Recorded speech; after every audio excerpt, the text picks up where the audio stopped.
Okay. Cool. Take it away, Kato.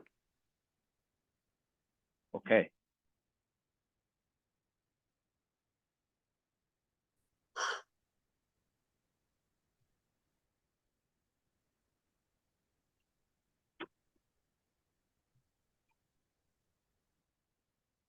Maybe how many minutes can we give for people who are still joining in?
How many minutes do you think we can give people who are still joining? I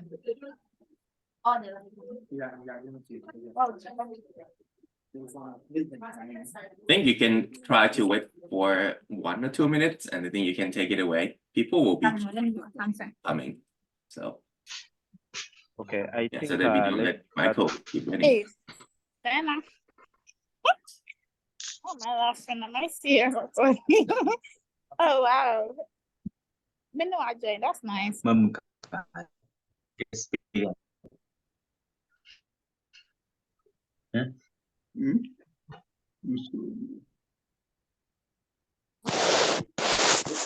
would request people who are just joining to mute This their meeting phones. is being recorded.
Okay, I think now we can start. Other people will find us on the way. Yeah, sure. Seems like we have like a decent amount of participants here. Yep. Okay, because I see some good number of people has registered, no matter although it's not tallying with the records which we have, because in our records we have over 180 people registered for this meeting, but others will find us along the way to this would help us to minimize on the time which we are wasting. Yeah. Okay, I welcome you all to the first edition, the inaugural guest speakers event for SynBio4ALL Africa initiative, today, the 16th of February, 2024, we are having our first event, the guest speaker event, and we are happy that we are hosting Dr. Mike Köpke. Dr. Mike Köpke is from LanzaTech company, is the Chief Innovation Officer at LanzaTech company.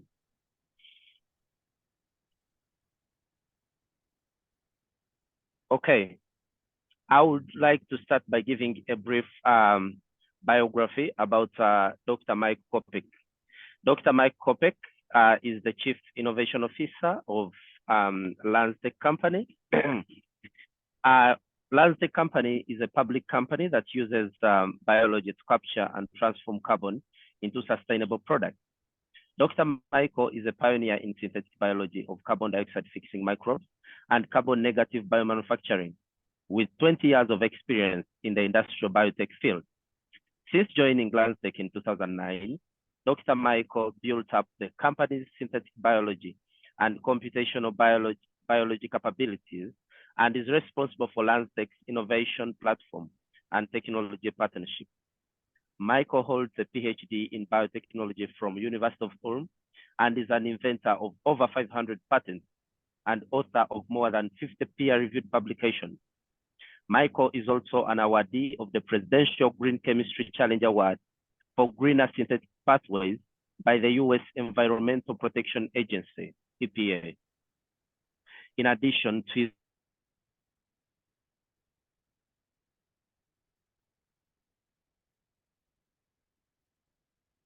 as an adjunct faculty position at Knowledge Research Consortium. At EBRC, Michael chairs the road mapping working group and lead the development of the technical roadmap on synthetic biology, solutions for climate and sustainability as part of a group of over 90 scientists and other experts. Michael also served on several editorial or scientific boards and chaired several workshops and international conferences. So with that brief biography about Dr. Michael Köpke, dear friends and colleagues, it brings us immense joy to extend a warm welcome to Dr. Michael Köpke. Having had the privilege of learning about his incredible story, we are genuinely excited to have him join us today. Dr. Michael, your presence adds a special touch to our gathering, and we are delighted to have you here with us today. You're welcome.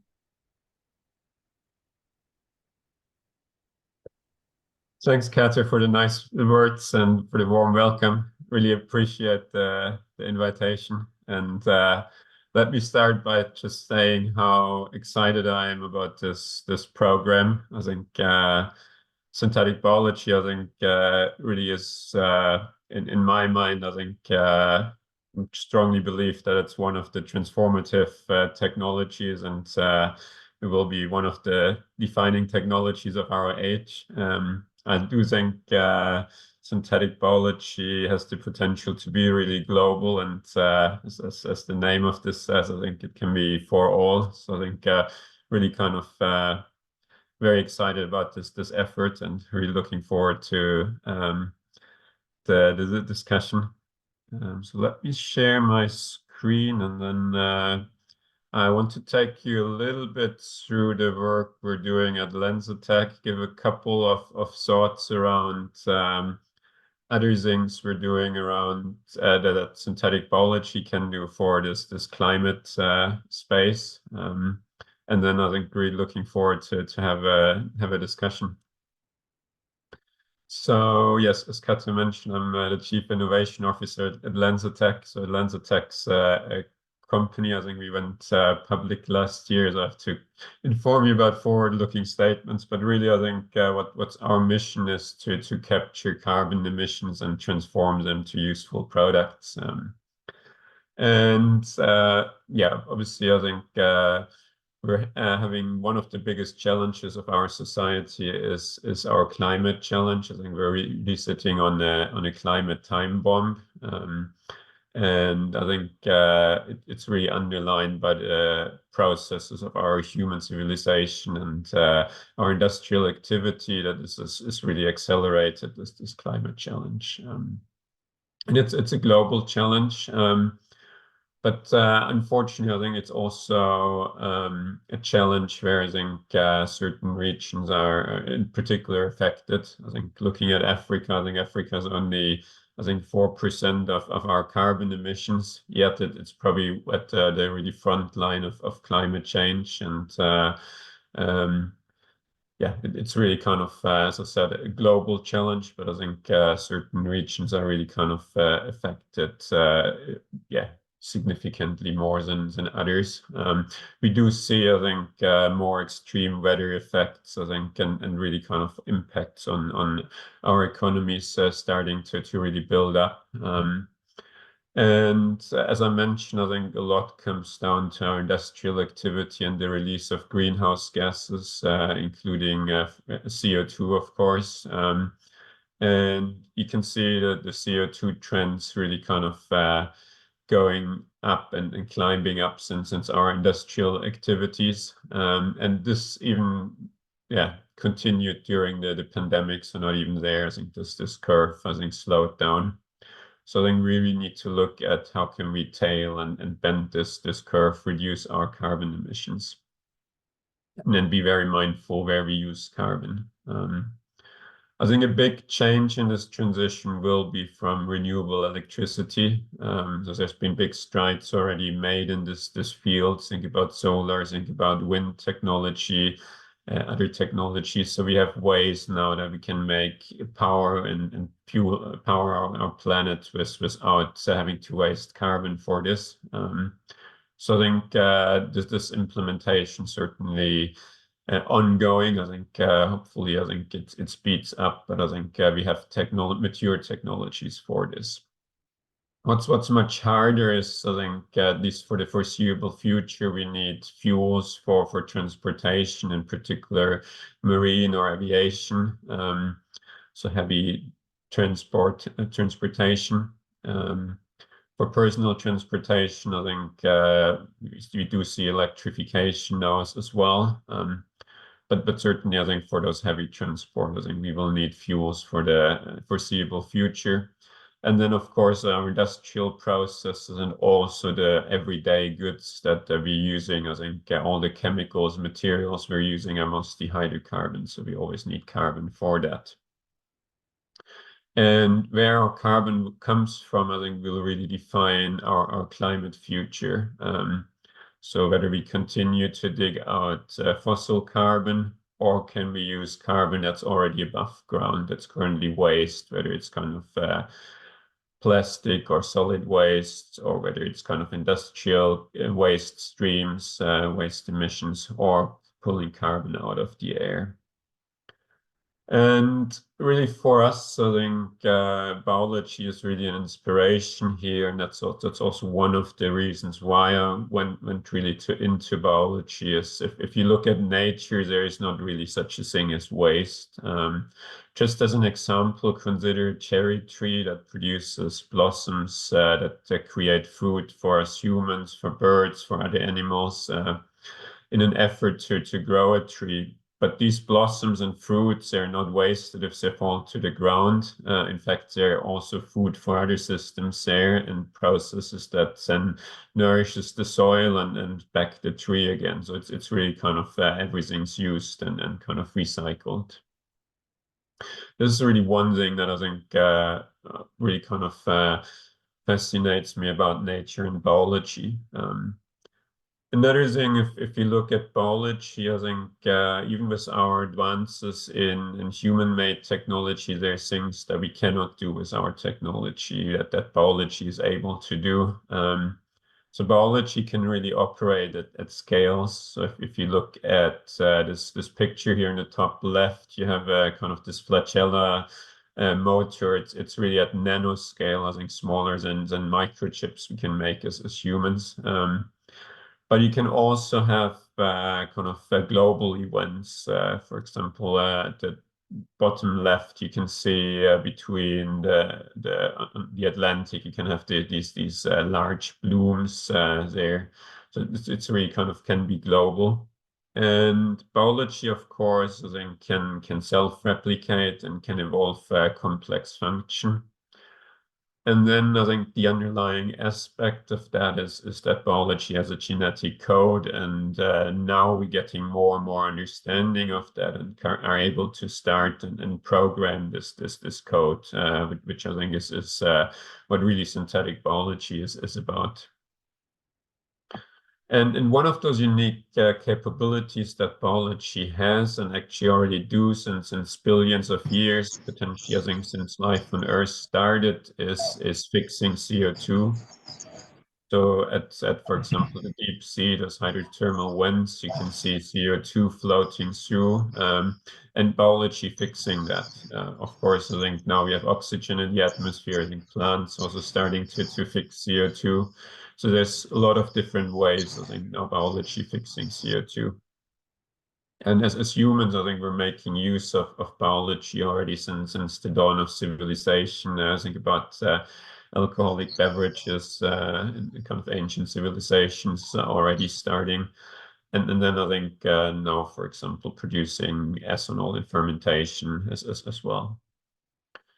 So really thinking about combining those things now, can we kind of make biological carbon fixation work at industrial scale, which is in essence what LanzaTech has built a technology platform around. So at LanzaTech, we've taken such a CO2 fixing organism and built a platform around that. So if you look at biological CO2 fixation in microbes, there's at least 7 known CO2 fixation pathways that we know about today, where these microbes are able to fix CO2 and for example, use energy from hydrogen or carbon monoxide to do this. And one of these pathways, if you look here, is in particular interesting because it's very energy efficient. It's this Wood-Lungdahl pathway here that you can see. It's also the only pathway that's linear and not cyclic. So there's another pathway here at the end that was just recently discovered, but that wasn't known when LanzaTech started. So at LanzaTech, we really used this pathway here as a starting point, and you can see this is work by the group of the late Arnbar Evan, who mapped really the energy efficiency of those pathways. From literature report, it's the most energy efficient pathway. So we started to really focus on organisms that have this pathway. Here you can see this pathway in more detail. So essentially what this pathway does, it allows you to fix 2 molecules of CO or CO2 into acetyl-CoA. And acetyl-CoA is really the building block of life found in any bacteria and plants, humans, from where you can then make, of course, grow, but also make products. This pathway here has a lot of very delicate enzymes, very unique enzymes that are able to do reactions that would otherwise only be possible at high pressures, high temperatures, but they can do this at ambient pressures and temperatures. Very delicate and oxygen-sensitive metal enzymes here in this organism. There's acetogens found all across, I think, the different kingdoms of bacteria. I think it's found in over 25 different genera of bacteria, and more being identified.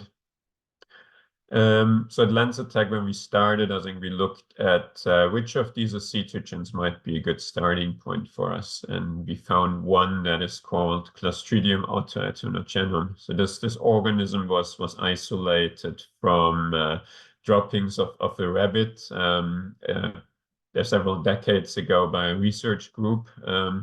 This organism was really kind of only once reported and then stored into a public collection, and there hasn't been any work up to when LanzaTech started picking up this organism. So the name of this organism, Clostridium autoethonogenum, sounds very complex, but it comes from the Greek. Auto is for self, ethano is for ethanol, alcohol, and genome is for producing it. So it can essentially self-produce ethanol. And this ability to produce ethanol was quite interesting for us, since I think most the cetogens or most of these organisms are only able to make acetate, which is not such an interesting product like ethanol. So this was the start of LanzaTech. But then I think really combining that with industrial scale is really, I think, what we've went then on to develop. And in a simple term, you can think about it as a brewery that fits to an industrial unit. So where we take the gas, for example, from an industrial complex like a steel mill that's currently waste, and we take that gas and feed that to our microbes, and our microbes convert that then, for example, to ethanol. So the process we built is of course around our microbes. We've built specific fermentation hardware to be able to feed those gases to our microbes, and then upstream and downstream technology. And in this process, I think we can accept a variety of different streams. So one is industrial off-gases, think about steel production, think about metal production, for example, ferroalloys. We can also use any kind of solid waste. This can be agricultural waste, this can be plastic waste or municipal solid waste that can otherwise not be recycled anymore. So there's a technology called gasification, where you essentially gasify the solid waste and turn them into a syngas, which consists of carbon monoxide, hydrogen, and CO2 that we can then feed into our process.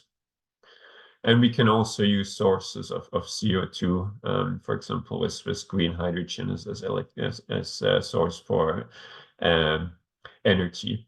And that CO2, for example, could also come from captured CO2 from the air that can then be fed into our process. At the back end, we can make things like ethanol, which can be used as fuel. The microbes itself are very rich in protein, so they could be a protein source, for example, for animal feed applications. And we can also make chemicals or materials. And importantly, at the end of the life, we can bring that back and close that circle.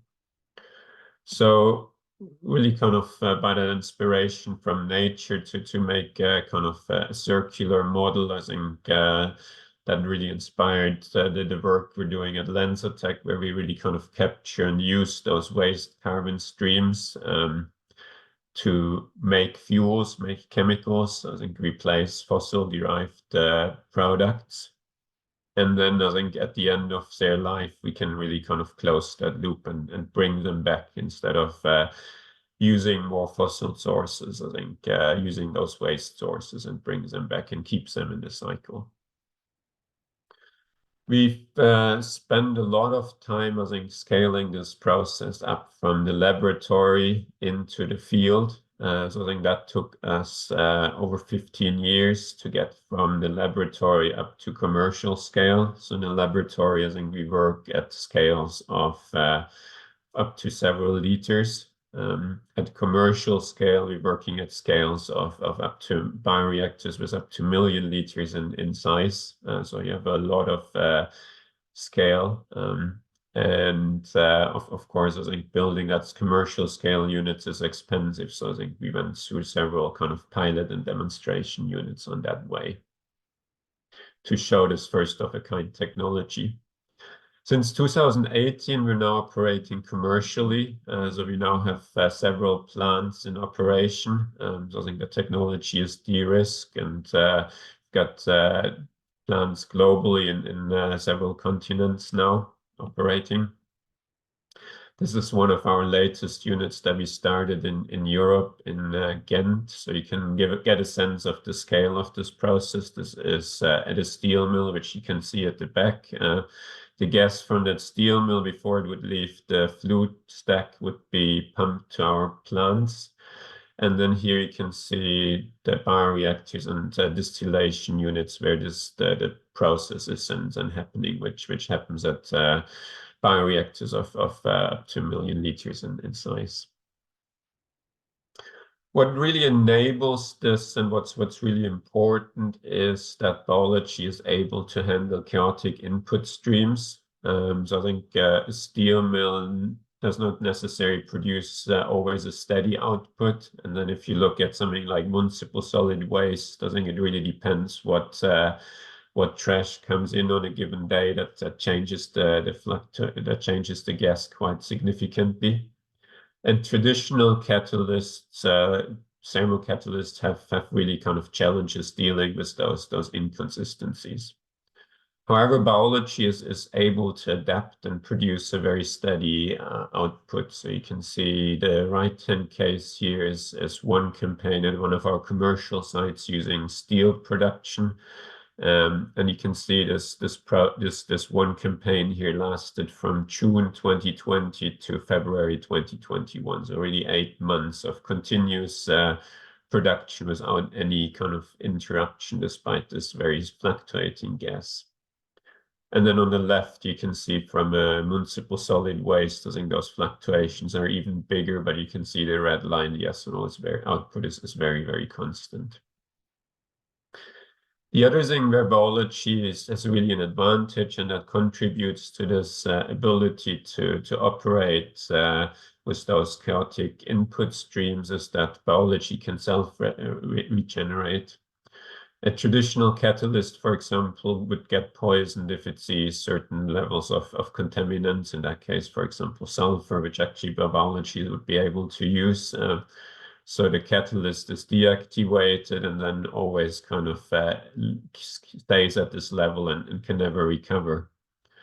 The biology, for example, there's also things that the biology cannot handle. In our case, oxygen is toxic for anaerobic microbes, so they stop taking up gas. But then I think once you take the oxygen out, they recover and go back to the level that they operated before. So this really is one of the abilities that biology is able to adapt and regenerate.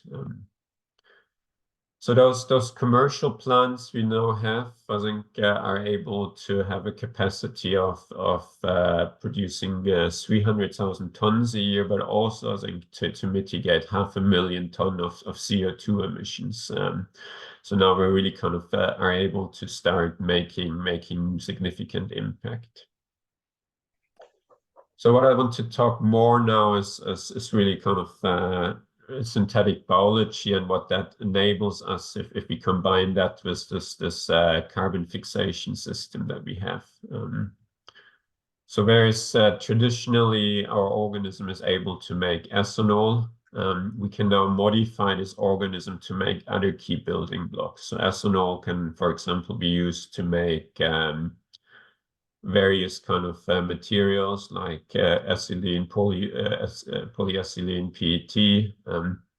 But we can also make other building blocks that feed to those, and then also make building blocks that are actually not just 2 carbon molecules, but 3 or 4 or 5 carbon molecules, like isopropanol, butanol, or isoprene. That's used for other applications, from plexiglass to fragrances to textiles to rubber.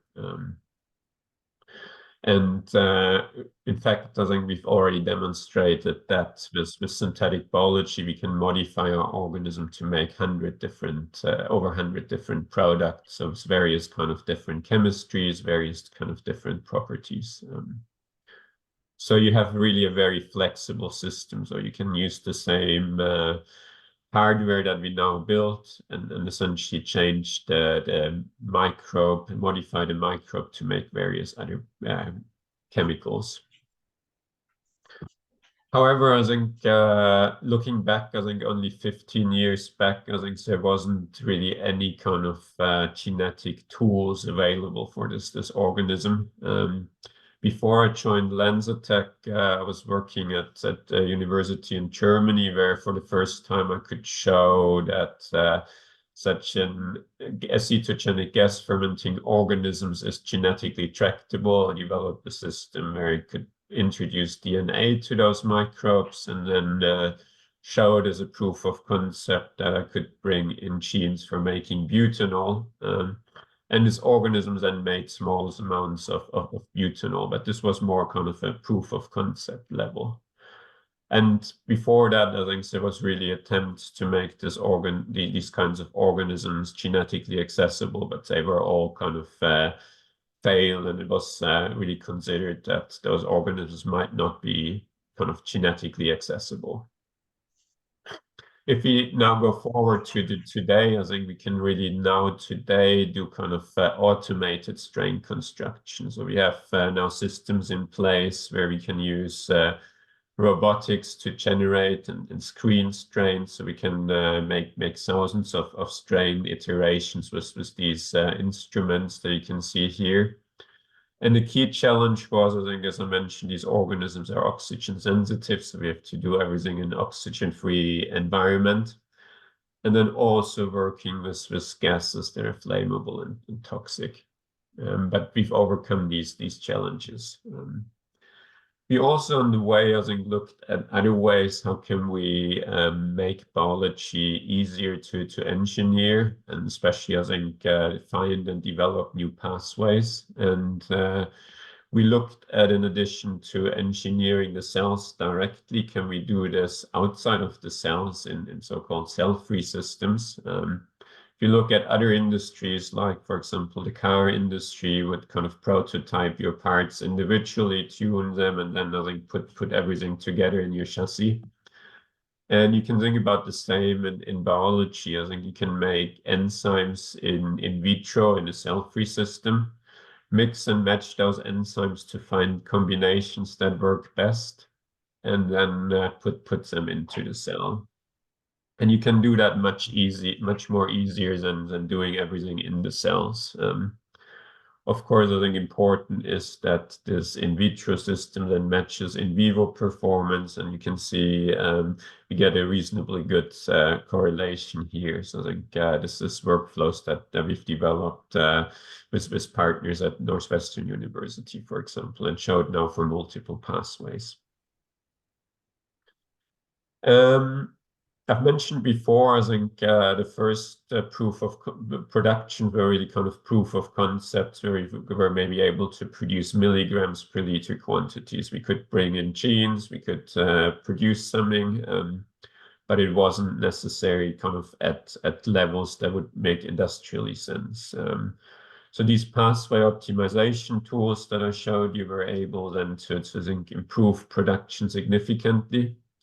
And then we also developed tools to effectively change the genome of the microbe, so to channel flux into those new pathways of interest.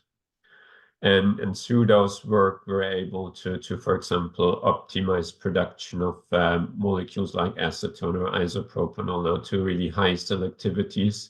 We could completely reprogram the organism from making ethanol to make now acetone or make isopropanol, and do that at industrially relevant rates and scale that up into our process. The other thing that's, I think, really important for us in terms of impact is how much we can mitigate in terms of carbon emissions. And if we look at producing acetone, for example, acetone is a key building block, for example, for plexiglass. So I think if we produce acetone today, produce a ton of acetone, we have 2.5 tons of CO2 emitted into the atmosphere by doing this manufacturing process. In our case, we can capture the carbon and actually lock into that molecule of acetone. So I think per ton of acetone produced, we can lock in 1.79 tons of CO2 into this acetone molecule. So you can now draw carbon out of the atmosphere and lock into this product. Of course, it depends what you do with this molecule. So if you produce something like plexiglass, it stores there for a long time. If you use it as a solvent, it would still go back into the atmosphere at some point, but you could still displace this fossil production and avoid these emissions. And these sustainability aspects is really a key driver also for our products. And today, products that LanzaTech generated are used in various spaces, from, I think, various textiles, apparels, cleaning products, packaging, up to even sustainable aviation fuel. and I'll show you some examples. So one of the first was, I think, this cocktail dress here by Sarah, which started really as emissions of a steel mill. And really 10 years ago, nobody would have thought that you could make a party dress out of emissions of a steel plant. And even I think maybe having a company like Sarah work with a steel mill. So I think this is really kind of quite a change. We have various other products that's now made from these recycled carbon emissions. For example, the jacket that I'm wearing here from Adidas is one example. On Running has a collection out in the stores right now. I think Track Hoppers is another example. This fleece here, and there's other apparel brands we're working with as well. With Gucci, I think we made our ethanol is used in their perfumes. So I think you can actually, clean up the atmosphere, but also I think from something that's a pollution, I think make something that really smells very, very nice. We have various cleaning products that are the biggest supermarket chains in Europe, for example, available, where the base of the cleaner is made from ethanol, but also some of the packaging comes from our materials. And then I think we've spun out a company called LanzaTech that partners with various airlines, including Virgin Atlantic, ANA, and others, I think, to make sustainable aviation fuel. And we already had passenger flights across the Atlantic and Pacific, for example, with our fuel. So I think there's a really kind of now we can show a path where we have a carbon economy that's distributed, that's circular, where we can use waste resources to make things that we use every day and then recycle those. And we truly believe that there is enough carbon we already have above ground. So if you have technologies like ours that can make use of those waste resources and keep those resources in circulation, with the aim of really bending this curve. There's a lot of more opportunities, I think, that biology can contribute also to climate and sustainability. And I'm part of this Engineering Biology Research Consortium, which is a kind of public-private partnership around synthetic biology. And one area this EBRC is working on is preparing roadmaps on synthetic opportunities for synthetic biology and also technology state of the art and needs. And there's 4 roadmaps being published so far. You can find them at this link here. One is in general looking at engineering or synthetic biology and the technologies and applications, and then more application focused roadmaps on microbiome engineering, on material science, and the latest one, really, I think the first one around a more global challenge like climate and sustainability. And I'll tell you a little bit more about what that roadmap comprises. So it has 2 parts. I think one is looking at novel capabilities needed. The second part is also, I think, looking at case studies and social dimensions. For example, that would include, for example, the release of engineered microbes or engineered crops into the environment. This roadmap, I think, as I mentioned, I think is an effort of public and private partnerships. So with over 90 contributors from academia, industry, government, non-government organizations, and then really kind of coming together from various different fields. So I think working on this roadmap and this problem. The roadmap has various elements, I think, in terms of where biology can contribute. One is the sequestration of greenhouse gases, one is mitigation of environmental pollution, and then also biodiversity and ecosystem conservation. And then various application sectors from food and agriculture, transportation, and materials. And I'll show you some examples. Obviously, LanzaTech's working in this carbon capture and storage space. There's also other biological solutions in this space, like, for example, engineered algae. But you can also think about increasing carbon uptake of natural systems through synthetic biology. Pollution reductions, there's other pollutants out there. I think synthetic biology can really work on detecting pollutants that are out there. And then, for example, engineer enzymes to break down those pollutants. And that includes also in environmental pollutions, but also I think looking at human and waste streams, for example. Ecosystem resilience, certainly a big topic. I think helping kind of ecosystems to adapt to climate change. I think engineering biology has an opportunity to help with that. For example, reduce biodiversity loss and protecting keystone species, ensure also biocontainment approaches for organisms to be released as examples.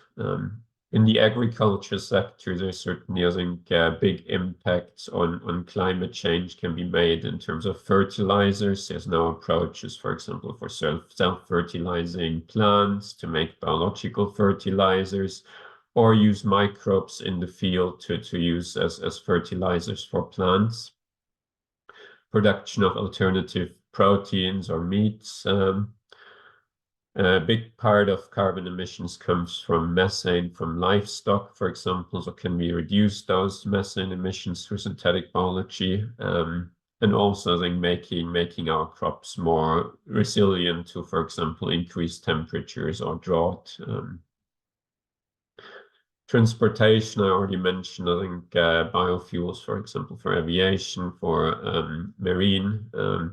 There's also opportunities in energy storage, where I think engineering biology can contribute.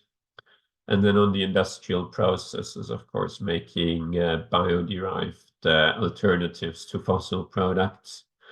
And, for example, also look at resource recovery, which could include minerals or metals that's also needed for example, batteries and other renewable electricity solutions. Yeah, it was really, I think, bringing this curve down. I think biology has really an opportunity, I think, to be a big part in this and really make an impact to sectors that are otherwise hard to decarbonize. And this is one of my favorite quotes. I think it always seems impossible until it's done by a great African leader, of course. And just want to maybe as an end, I think give some thoughts on kind of some predictions on gas fermentation, but I think more general start with some predictions that have been made in the past. I think for example, on the phone, I think it's amazing you mentioned, but who would ever want to use it? So I think the president of to Graham Bell, who invented on the phone. Comments on flying. I think that was perceived to be impossible just a few years before. I think actually the first planes came about. First chairman of IBM said, I think there's a world market for maybe 5 computers. And then I think later on, I think that's comments that future computers may weigh no more than 1.5 tons. I think Bill Gates, I think even a couple decades ago said 640K ought to be enough computer memory for anyone. I think now every phone really has more memory than that. So I think really, I think predictions are explorations of the past, and I think they're there to challenge, and the innovation, I think, looks at expanding the art of what's possible and imagine a different tomorrow. In respect of gas fermentation, I think if you look back 1990s, I think it was perceived that all gas fermenting organisms were able to only make acetate, which we've shown is not the case. I think even around 2000s, I think there was work in this field, but it was said that this will never scale and be commercial due to kind of limitations with working with those gases. Even 15 years ago, I think there was kind of claims that those organisms could never be genetically modified. When this was shown, I think, okay, you can modify them, but will you ever have a synthetic biology biofoundry for these organisms to be effective with these organisms? We've shown that we can do that now as well, despite all the challenges. And we've also shown now that we can make selectively very different products, which also has been challenged up to a few years ago. So I think, yes, as a company that we're kind of now almost 20 years to have developed this technology, came from very humble beginnings. So you can see our first incubators here, which were kind of supermarket fridges that were kind of revamped to be incubators. Now we have, of course, the systems that I've showed you. And as a company, I think building first commercial units is always a challenge. I think bridging this so-called valley of death. I think nobody wants to take the risk to build a first commercial one for new of its kind technology. We're fortunate to have enough partners to get through the step, and now it's really for us about diffusion and building and numbering up the numbers of plants. And of course, I think this could not have been possible with a great team supporting all this work. So with that, happy to have a discussion and talk more about any questions, thoughts that anyone has. And I hope this was useful. Thanks a lot, Michael. That's great. Thank you. Thank you so much, Michael, for such a wonderful presentation about LanzaTech. Before we head into questions, I request all those who have questions to raise up their hand. ICE is going to be helping us to choose those who have questions. And for those who can't unmute their voices, you can write into the chat. I will be monitoring the chat to follow up the questions which you have for Michael and all the technologies which he has explained about about synthetic biology in line with climate change mitigation. I would like to give witness about what Michael has presented. This is not a fantasy. This is reality. First of all, I have been at the LanzaTech plant in Belgium, and this work is really being done. Another thing, changing carbon into materials. I have witnessed it. I have a T-shirt which I put on. Actually, I forgot to put it on today. It was made from the raw material which LanzaTech makes, and I received it as a gift from LanzaTech. So a lot of things are being done, and we as people from maybe Africa, people from the global south, we can also do the same thing if at all we give it time, if at all we give it love. So at this moment, I'm looking at the chat. Then I request you monitor the people who are raising up their hands to have questions. Thank you.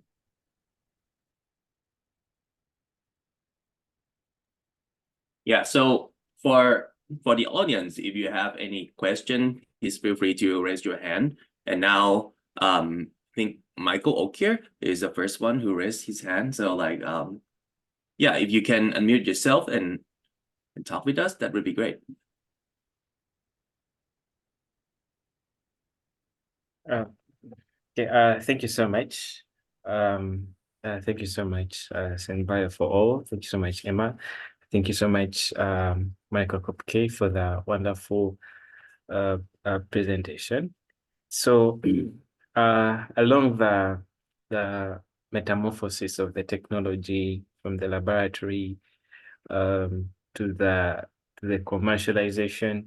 So, what have been some of the strategies for enhancing the product to market fit? For example, trying to identify the various partners and everything, like the essence of translating the technology into up to the commercialization point. Yes. Yeah, no, I think really good question. I think a lot of things I think we looked at in that regard. I think one important thing I think in the first place was to have a product, a molecule that's already has a market with ethanol. So I think we specifically I think made sure we start with something that already has a market. With synthetic biology, we can also make other molecules and products, but I think that allowed us to I think develop the technology with a market, and then we can expand to other markets from there. The other thing I think we did very early on is really went out and go for and looked for I think using real world feedstocks. So I think we very early on I think started the first pilot unit at a steel mill. So it's a very different environment from the lab. It's very dirty, dusty. You have gases that have contaminants in their impurities. So I think we actually brought gases from there also to our lab. So I think do that also in terms of the real world feedstocks. And then I think really kind of key efforts were I think looking at scaling up the technology. So I think we had a lot of engineers from the start on, probably the same amount as we had scientists to develop reactor systems. I think do that very hand in hand with the biology. And then of course I think establishing a genetic system for those microbes. And then I think going also out to look, I think for us it was we had to on one hand go out to look for companies that we want to reduce their carbon footprint, like heavy industry, like carbon emitters, that. And on the other hand, we also looked at working with end users that use chemicals or brands. And I mentioned, for example, work we're doing with Sarah to make a cocktail dress. I think one hand we have a steel mill that's interested to reduce their emissions, but not necessarily a chemical trader or chemical producer. At the other side, we have a brand like Sarah that wants a sustainable product, but not necessarily be a producer. So I think linking those two together, that's also been an effort, and then kind of generating those new value chains.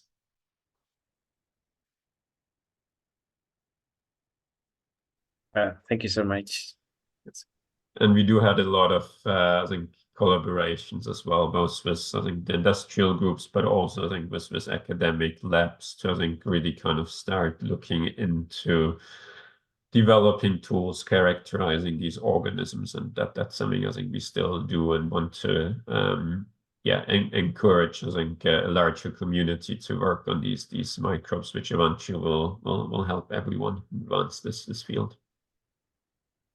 Yeah, I would like to concur what Michael said, that like technology these days were, developed from both the academic side and the industrial side, and there'll be collaborations among sort of sections all the time.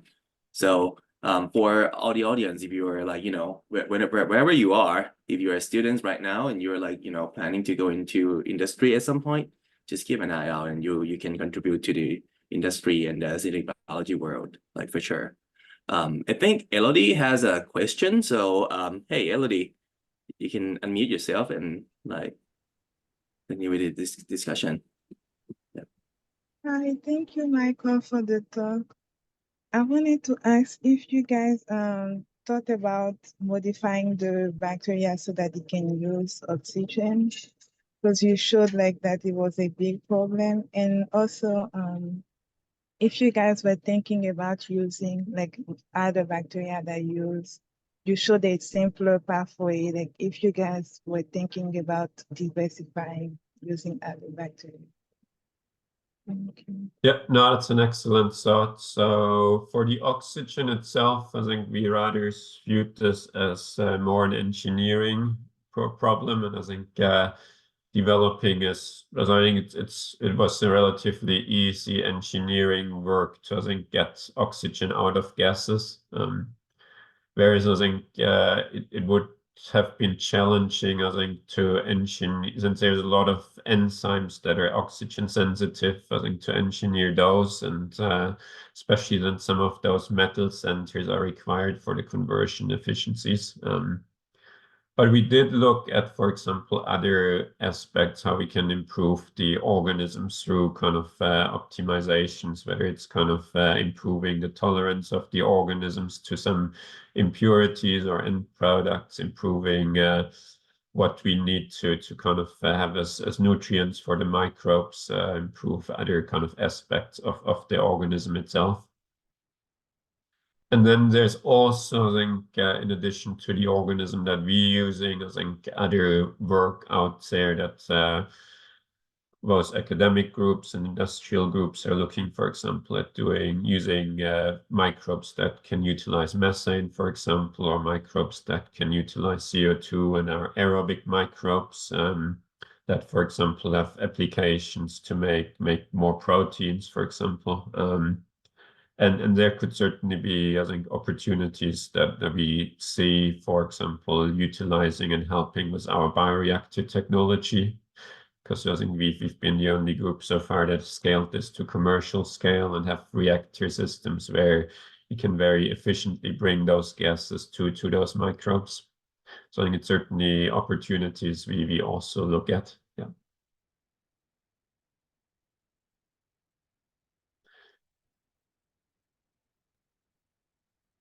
Sounds good. And I think there's a lot of untapped potential out there in the biology. So I think there could certainly be opportunities, I think, also to go out there and find better kind of carbon fixing microbes or carbon fixing microbes that do different things. So I think that's certainly, I think, an aspect where I think work is going on by various groups. Yeah.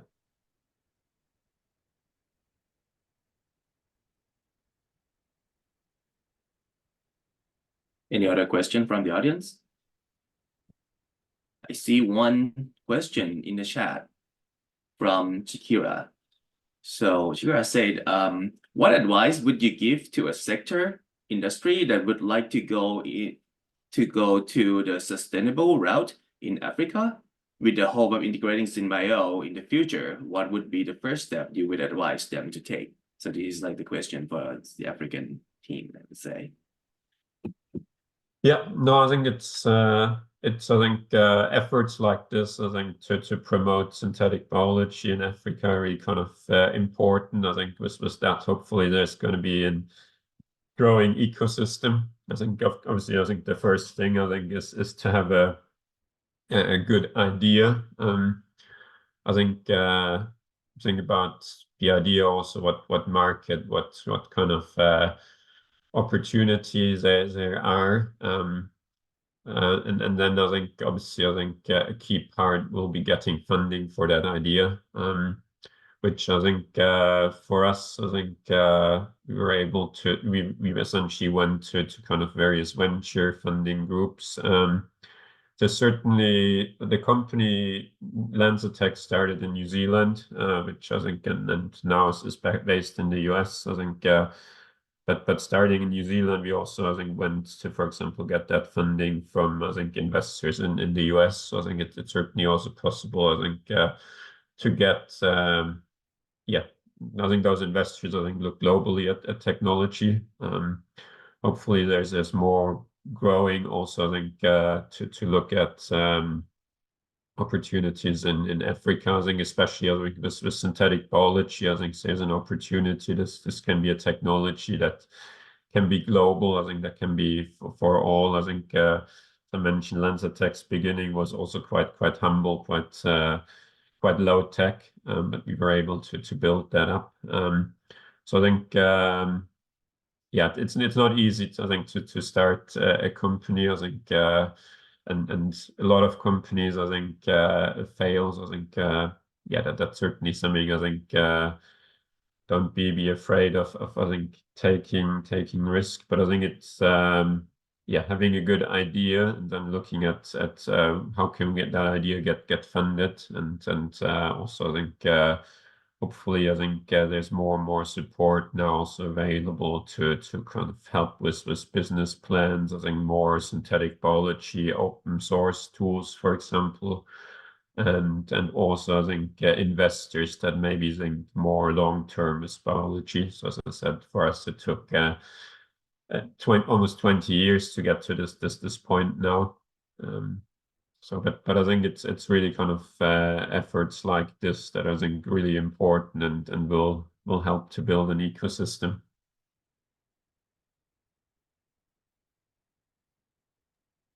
Excellent. Again, ecosystem is the key thing here. So if you're like, and like part of what we're doing here at SynBio4ALL is like try to like, you know, build an ecosystem and also like at least prepare you to get into the ecosystem that might be available in Africa, or like just in case you can, you know, get into the other ecosystem like across the globe. So yeah, thanks everyone for being here. Is there any other questions? Otherwise, like, you know, we can plan to wrap up soon. I believe. Is that what is the timeline have you planned, Kato? I had planned a timeline which was longer because we were expecting questions. But if questions are done, there is no worries. We can end here. But maybe Mitwa could have a question. Like maybe with the key initiatives or maybe the projects which LanzaTech is currently working on in synthetic biology and climate action. Like maybe, yes, you have talked about the achievements, but what are those key impacts and achievements which you're giving to the world currently? And maybe another question which I could have, it would be, maybe can you, Michael, could you share some insights or maybe some advice to like the people who are interested in entering the field of synthetic biology, both from the perspective of the industry and from the perspective of academia? Maybe for industry, what do they have to do for them to become successful? And for academia, as you know, in Africa currently, we don't have any institution providing synthetic biology as a course, apart from SynBio4ALL Africa, which provides online synthetic biology courses. So if someone is interested in entering synthetic biology, either through academia or industry, which advice could you give? Yeah, thank you. Yeah, no, great thoughts. Maybe starting with the first part, which I think impact. I think for us, obviously, key impact is I think the amount of CO2 we can mitigate and avoid. I think as a society, I think we need to get to kind of several gigaton scale. I think right now, I think we're kind of at half a megaton that we can make. So it's a significant amount, but it's still kind of a small dent in terms of the complete. So I think we need for us, I think it's really kind of how can we make the biggest impact? And I think now it's numbering up the number of plants. I think with the molecules we make, we certainly think a lot about molecules that are kind of can make a big impact, that are kind of the key building blocks from which you can make and a lot of things, and not just specialty applications. I think that's certainly a main driver. I think obviously to make that's also why I think we're looking at, for example, materials like textiles, which I think are 10% of the global CO2 emissions as a sector. I think aviation is, I think, a big sector that I think is tied to a lot of CO2 emissions. So I think that's really kind of why strategically I think we look at those sectors. Obviously, I think it needs you need to be competitive in those sectors. It's low cost commodities, and And ultimately, I think we want to get to a point where I think every consumer, I think, has the choice to decide between the product and have a sustainable alternative choice. Certainly, I think we're starting to work with brands, and I think, for example, the Adidas here is something that's priced like any other gear for them. But I think we also want to kind of have that across the various segments, from I think both luxury but also down to I think goods that I think everyone can afford and have an alternative to that. In terms of career advice, I think certainly I think there's now fortunately a growing number of kind of online resources. I think I'm super excited, I think, about this effort that I think really kind of connects students, and I think really kind of brings resources together. I think that's much needed. There's also obviously competitions like ICHEM or the kind of student-run competitions that I think are really kind of good efforts as well.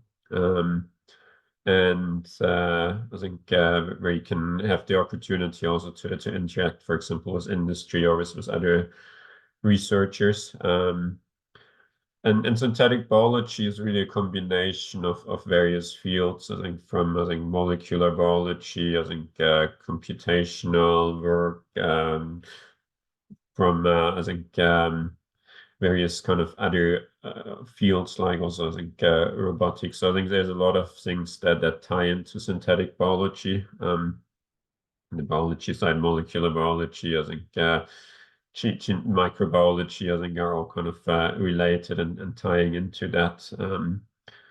But yeah, I think we need I think more kind of hands-on resources where I think researchers can be trained, and I think that's something that I think is important to establish, and something that I think globally we need to have. I think and yeah, I think it's always I think personal connections always help. So I think if you have opportunities like this where you can network with others, where you can meet others, I think that's always I think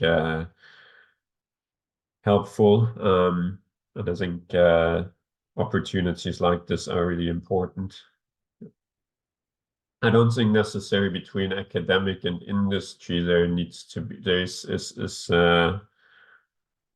differences maybe in skills or training. I think certainly I think there's differences in how those two work. I think industry is maybe more focused on a specific outcome and tries to work quick towards such a goal, and maybe I think look at failing quick and then move on. Maybe in academia you have more the opportunity to discover, to do more work on kind of more basic problems, understand in very detail. I think one's informing the others, and there's certainly I think cross opportunities.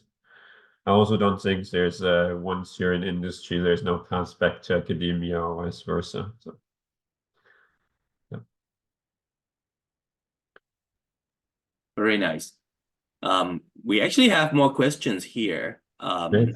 Maybe we can let Maureen unmute yourself, and you can ask the question here. Okay, thank you, Michael, for the presentation.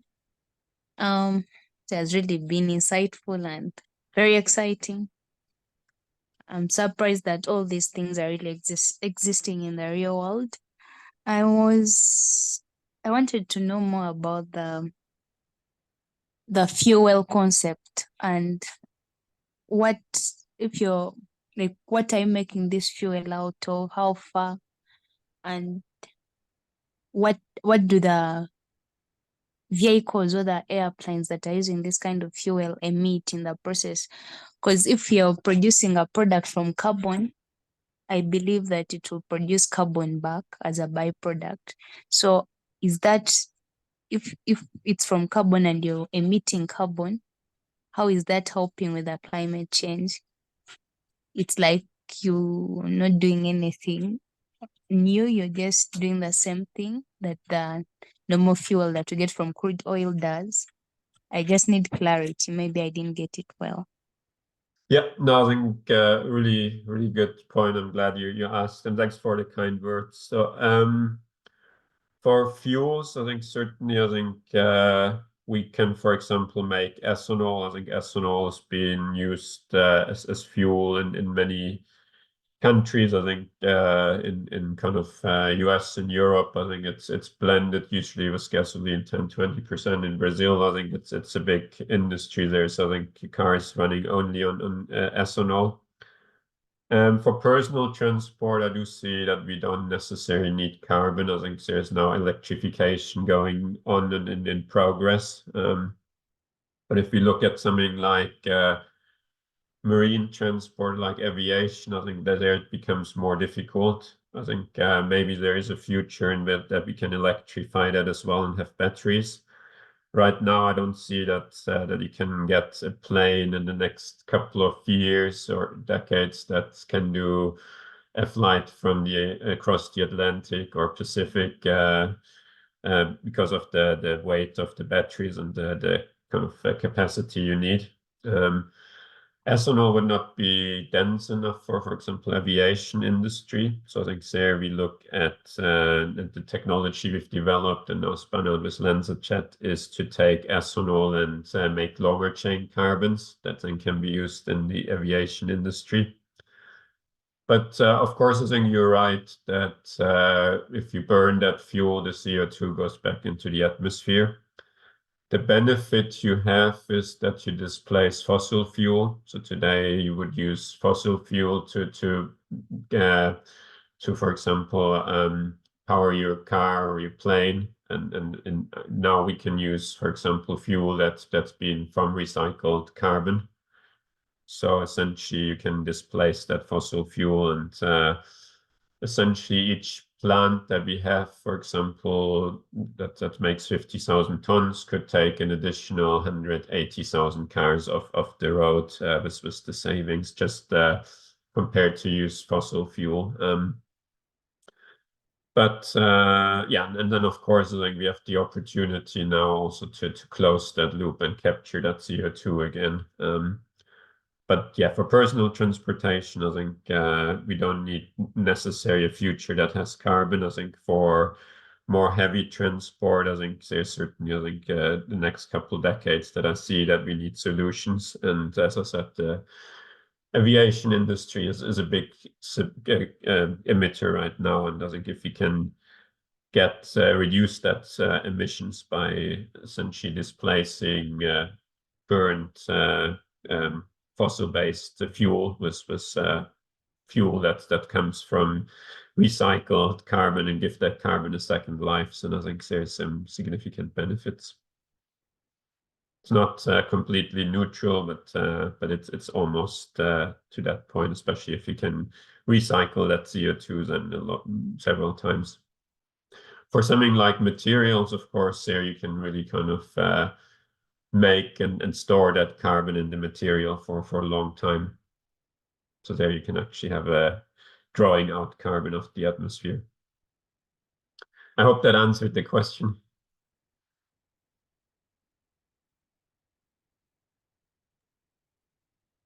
That's great, Michael. So I think we have another question from Tito. Maybe like Tito can jump in, and we also have like a few questions in the chat that I'll put that up after Tito, ask this question. Take it away, Tito. Okay, thank you so much, Ice, for giving me the opportunity. And again, thank you, Michael, for such a brilliant explanations about LanzaTech and the technologies that are being used. Yes, I am Tito Suzuguye from Tanzania in Africa, and graduated with biotechnology and laboratory science on 2022. And I've been engaging myself actually in believing that studying biotechnology doesn't end like doing diagnosis and all those stuff, but at least I can use this technology to develop something extra. Now, my questions comes like on your, it's very personal. I'm sorry for that, but I think like, can you at least share to me or to us all the journey you had, from what like made you into that field, what was like triggering you and pushing you, and until you reach to the stage you are now. Like, we want to know some things, maybe they can also help us. And the other question is, based on the LanzaTech history, maybe I missed it because I went off at sometimes in the beginning. I want to know that was the concept of using like developing ethanol from carbon using microbes, was it the first idea, or was it the first like the thing that LanzaTech started with, or it came as something in between when they were moving up with their developments and research? Thank you. Great. No, I think really good questions, and yeah, I'm glad to give some more background. Maybe starting with LanzaTech. So I think, as I mentioned, LanzaTech was founded in New Zealand. I think the two founders were Sean Simpson, Richard Foster. I think I joined a few years in. We were maybe 20 to 30 people at that stage. But Sean and Richard were working on engineering crop at a different company for engineering crops for making biofuels at that time. Eventually, that company didn't work out, and I think one of the conclusions that Sean and Richard came away from it's very difficult to for a low commodity like fuels, I think, to grow something and then I think use that to make fuels. I think it maybe works for things that are maybe more higher value, but I think for that, the conclusion was that that's difficult. So they were looking at what other waste resources are there that could be tapped in. And then I think certainly I think heavy off gases from the heavy industry was I think one thought. So I think it really started with looking for something that can convert those waste gases, CO2, and produce a fuel product like ethanol, but also with the opportunity that biology can then be used to make other products. So I think ethanol was certainly important because it has an established market and established use, but I think there was always, I think, the view from the start on fuels and chemicals and using waste feedstocks. I think starting from heavy industry gases, but then also I think thinking about syngas from gasified solid waste or CO2 directly with other energy sources. I think that was always the vision, and I think to that vision, I think throughout the years, I think the company stuck.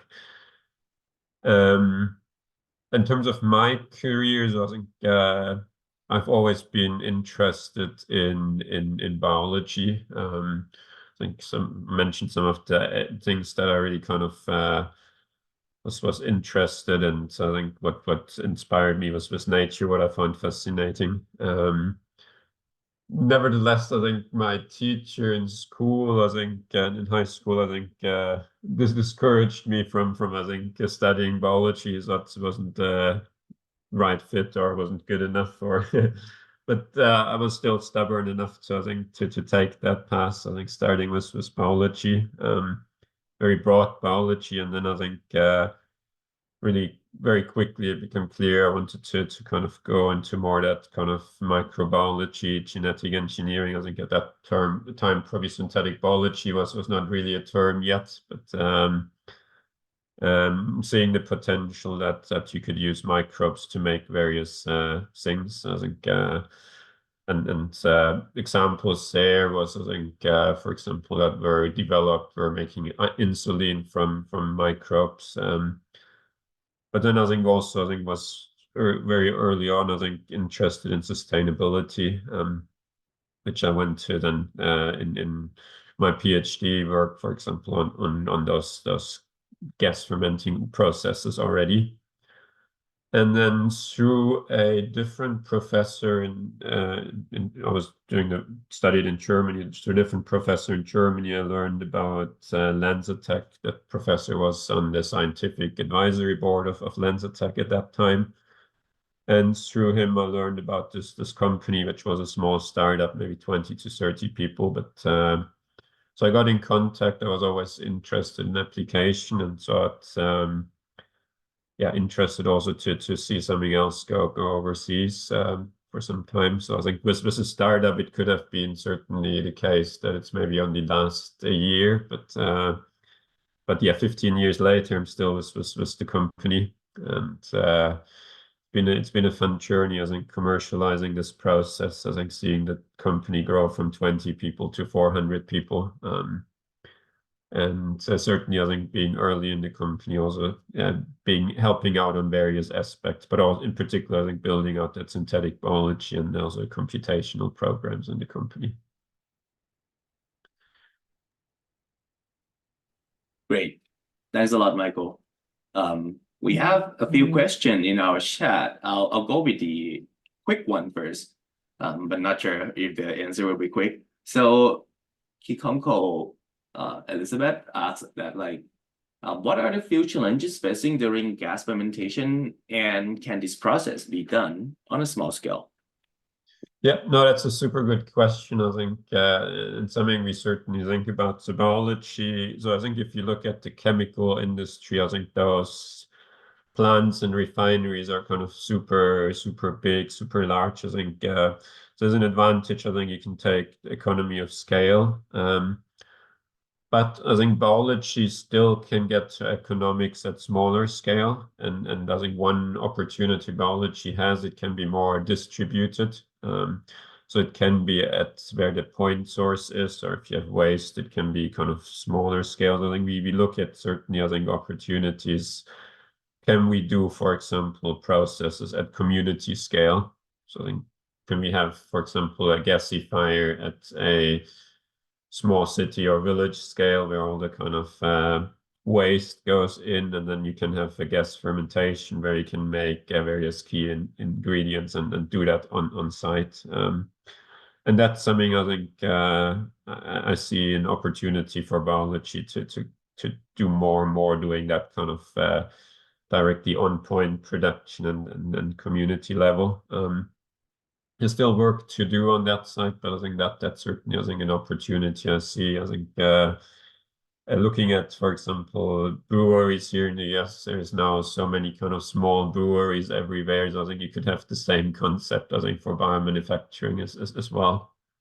So I think that's certainly, I think, an opportunity and something to look at. And I think in general, I think just with synthetic biology, there's a lot of solutions where this could be done at small scale in the field. And if you look into the climate, I think there's a lot of methane, for example, at small scale point sources that are currently not tapped in. So I think if you, for example, could get that and convert that, I think that there's opportunities as well like this.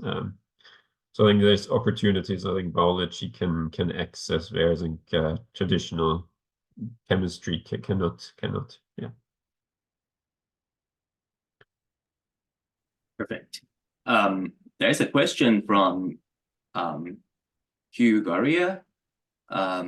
The question is, have genetic engineering projects fail in Africa due to lack of biosafety bills? This is a pretty interesting question. And what could be the best strategies for us to position SynBio to facilitate establishment of biosafety bills by the government, since many haven't passed the bills, and issue of mindset change, as this seems to be the biggest challenge facing Africa. What insights, what could have been the roadmaps? And curious, sure, like this could help the continent so much. Yeah. No, I think policy is certainly a key driver. It can either block or accelerate technology. So I think in general, I think it's important, I think, to be technology neutral for policy. We had certainly challenges where I think our technology was not envisioned when certain bills or legislation were made 10, 15 years ago. And then I think, for example, prevented us in some jurisdictions to go into the fuel pool or other kind of products. Certainly, I think with synthetic biology, I think biosafety, I think release of GMO organisms is certainly always a consideration. I think for us, we have a contained process. I think in most countries there is a pass, but I think since we're operating globally, I think we're also operating in some countries where this has never been done before. So I think it's not very unified. Every country has different regulations, regulatory aspects. And for release of engineered organisms, it's of course a much different questions as well. But I think it's also, I think in the crops, I think they've been used now safely since decades in certain countries. So I think there's more and more data. I think it's important, I think, to have good discussions around biosafety and risks. I think the technology is really fast accelerating, fast moving. So I think there's new technologies like CRISPR and others that came up in the last decade or two. So I think these certainly needs to be, I think, considered. But in general, I think there are kind of several bioprocesses now that's kind of already shown safe and both, I think, contained and released to certain field applications. But it's something that I think is really important to have discussion about that, communicate, I think, risks and challenges and I think have clear regulation. So I think that certainly can be, as I said, it can be blocking technology. It can also accelerate other technologies. So, but I do see that there's more and more a change now and in perception, and I think also if you look at the climate, if you have a risk assessment of the climate risk versus the risk of, for example, using genetically modified organisms, and I think that's different risk assessments as well to make. But this is an important question, important topic to consider. Cool. Thanks a lot. Kato, Okay. go ahead.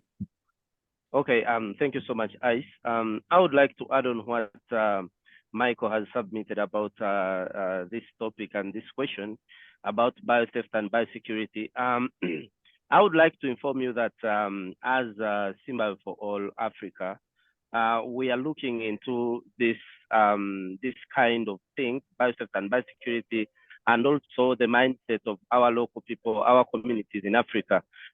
One of the first strategies we are using to change the mindset of the local people, local communities in Africa, is organizing events like this one and inviting different people to come and give different insights. So I'm sure anyone who has attended this event, your mindset could change a little bit if you are thinking otherwise.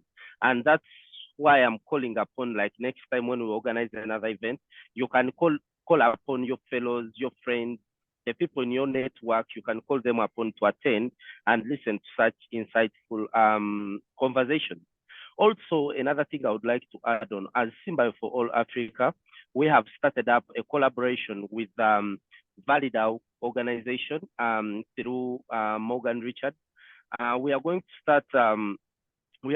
start organizing in-person events in Africa, whereby we shall be meeting different stakeholders, including the local communities, discussing with them about issues like these.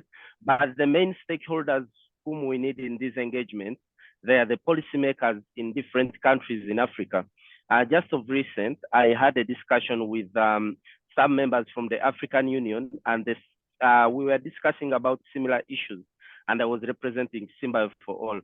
So we are trying to work on it, though it's not easy, but we are trying. And also we call you on board to come and join us. If at all we need a continent where things which are being done by LanzaTech can also be done here in Africa, you could come and join SynBio4ALL. We join hands and do all this exciting work. Thank you so much. You can continue with the question. Yeah, thank you for the insight, Kato. So we don't have a lot of questions left, but I think we have two. So I think the question from Gina is that she's asking, what advice would you give to a biotech student with an enthusiasm for cellular biology on utilizing their knowledge of soil microbiology to mitigate climate change? It's kind of specific, but yeah, Michael, any advice? I mean, there's certainly, I think, resources like the EBRC roadmaps, I think, are kind of good points, and resources that certainly have some on kind of the soil applications as well. I think, yeah, I think that the soil is certainly a very interesting opportunity to look at. I think there's a lot of interactions there. I think fertilizers, I think, for example, is a big source of our carbon emissions as well. So no specific advice, but I think it's certainly, I think, a lot of work in this area, and I think a lot of untapped opportunities. So yeah. So I think for certainly, I think would encourage, I think, to dive into that area. I think it's a lot opportunities there. Sounds good. Thanks a lot, Michael. Yeah, again, I would like to emphasize that the instructor at the that we do here at SynBio4ALL has been part of the EBRC as well, and we appreciate all the publications from the road mapping which Michael has led us through several roadmaps. And there's more than one roadmaps. There are some about climate, there's some about the engineering biology in general, and there are new ones coming out about the space biology and soil microbiome or soil microbe is part of almost all of the roadmaps, it we touch at some point. So if you interested in any specific area of engineering biology, please check it out in the EBRC website to see what is the prospect of engineering biology drafted by the road mapping team of the EBRC. I think we have the last question here on the chat from Edward Mamati. Edward is asking, are genetic engineering and synthetic biology overregulated? Is this hampering innovations in advancing science and addressing emerging challenges? What do you think? I mean, it comes back to the question we discussed before. I think in general, I think yeah, regulation should be technology neutral. Of course, I think risk needs to be assessed, especially with technology moving fast. I think it's certainly, I think in some countries I would agree that I think it's over-regulated right now. But I think it's really kind of yeah, hopefully, I think moving towards the right way, but I think risks always need to be considered, of course. But there's a safe operation, I think, on various applications now shown. I think it's important, I think, to kind of evaluate new technologies. And I think the EBRC, for example, also has a working group that I think looks at biosafety and risks as well. So I think there's within the community also, I think, lot of ongoing effort to make sure that what we're doing is safe, and that ethics are involved as a community. But yeah, I think it's very kind of fragmented on various countries and jurisdictions, and certainly in some places, I think it's things that are maybe over-regulated. Yeah, I think for us as a company, I think certainly it would have been much more difficult to scale up in New Zealand, even do a kind of for R&D scale up in New Zealand compared to the US. So I think that was certainly one factor as well, I think, for yeah, transitioning to the US. Thanks a lot, Michael.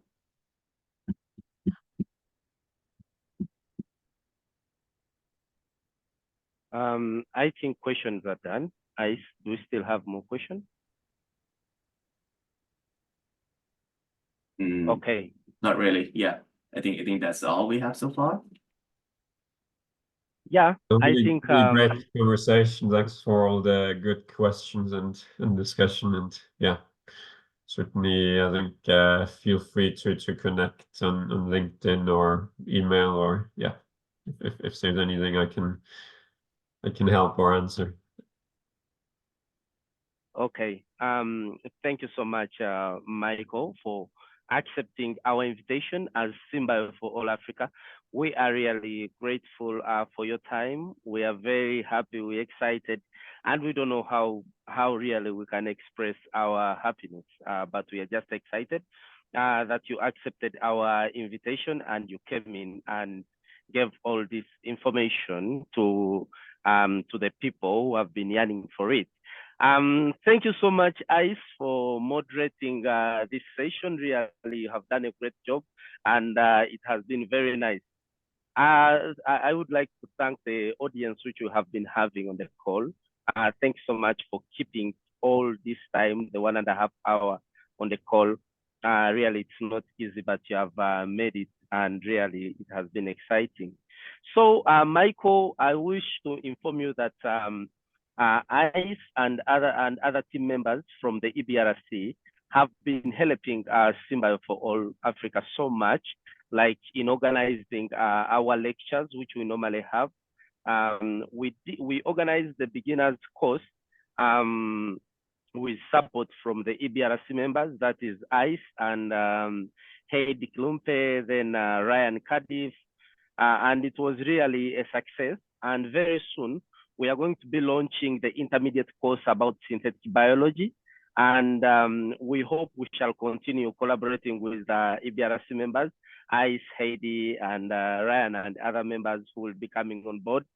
But also, Michael, we hope we shall keep the collaboration between SynBio4ALL Africa, the African community, with LanzaTech, and we send our appreciation to LanzaTech company for the support which they have been giving to Africa. So, Michael, I think we no longer have more questions. I would request you give, before Michael comes in to give the closing remarks, and then we conclude our session, I would request Ice to first give his remarks, then Michael can give remarks, and then we conclude. Ice? Yeah, thanks a lot, Kato. So thanks again, Michael, for like being here with us. Well, maybe I don't have a lot to add to what Kato has said already, but for those who are here and haven't been in our intro to SynBio course, we will try to like make our like course materials and like all the information that we prepare for African students available soon, so that it could be beneficial for everyone. And please stay in touch with like all our movement and activities that we're going to be doing onwards. I think that's all I have, and thanks a lot for being here. Please stay in touch. Okay, thanks so much, Ice. Michael?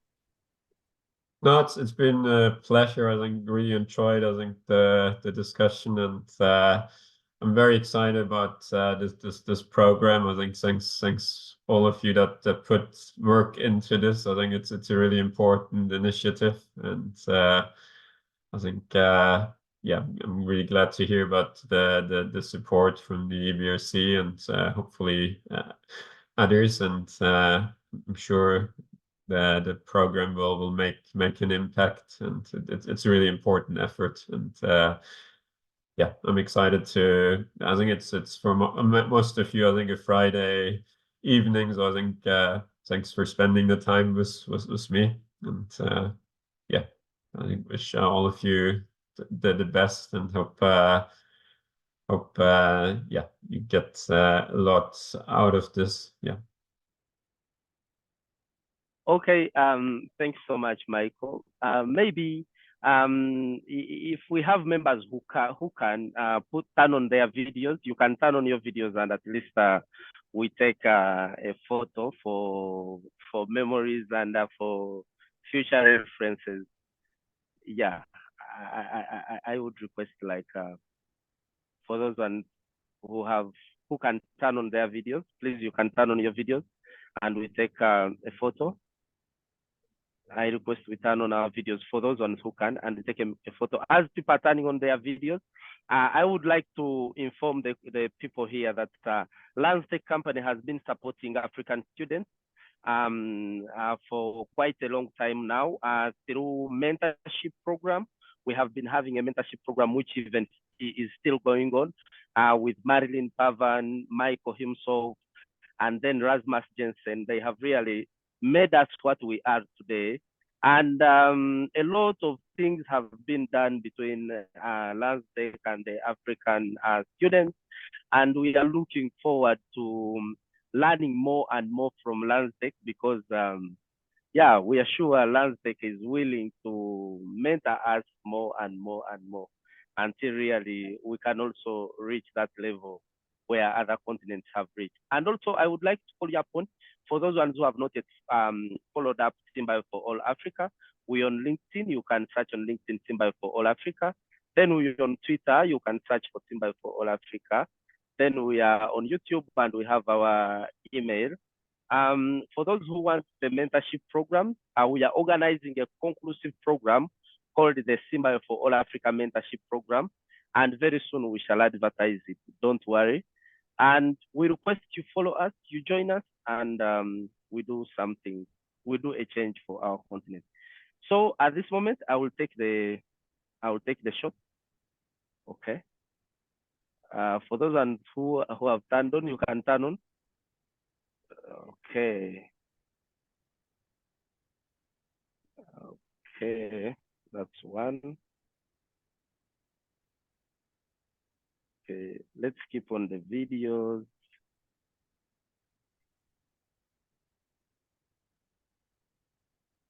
Let's take another one.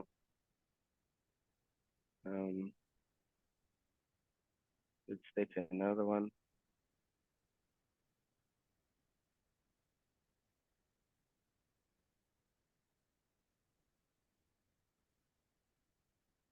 Okay, thank you so much.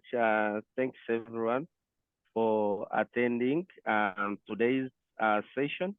We are really grateful. And I wish to, before we leave the call, I would like to announce that we are going to have another